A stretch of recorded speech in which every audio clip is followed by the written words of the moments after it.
یوم پاکستان کے حوالے سے پاکستان کے قونصل خانہ جنرل نے پرچم کشائی کی تقریب کا اہتمام کیا۔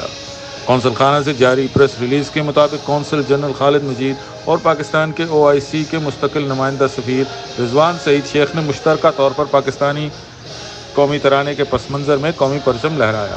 بعد میں صدر، وزیر اعظم اور وزیر خارجہ کے خصوصی پیغامات پڑھ کر سنائے گئے۔ پریس ریلیز کے مطابق قونصل جنرل خالد مجید اور پاکستان کے OIC کے مستقل نمائندہ سفیر رضوان سعید شیخ نے اپنے خطابات میں پاکستانی برادری کو مبارکباد پیش کی اور اس دن کی اہمیت پر روشنی ڈالی۔ مقررین نے پاکستانی تحریک کے ہیروؤں کے ساتھ ساتھ ان لوگوں کو بھی زبردست خراج تحسین پیش کیا جنہوں نے پاکستان کی قومی مقاصد، استحکام اور ترقی میں اہم کردار ادا کیا۔ انہوں نے بھارتی فورسز کے ظلم و بربریت کے خلاف کشمیری بھائیوں اور بہنوں کی انصاف پسند جدوجہد کے لیے پاکستان کی مستقل حمایت کا اعادہ کیا۔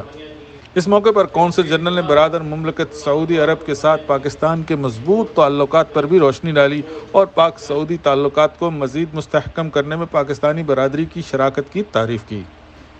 آج کی تقریب میں خاص طور پر کسی بھی پاکستانی غیر ملکی مشن کی پہلی سہ فریقی یعنی کہ 3 زبانیں انگریزی، اردو، عربی ویب سائٹ کا آغاز کیا گیا۔ قونصل خانہ جنرل جدہ کا یہ انقلابی اقدام عوامی خدمت کی بہتر فراہمی کی سمت ایک قدم ہوگا۔ تقریب کا اختتام پاکستان کی خوشحالی کے لیے اجتماعی دعا کے ساتھ ہوا۔ کووڈ-19 کے تناظر میں پابندیوں کی وجہ سے حاضری کو کم سے کم رکھا گیا۔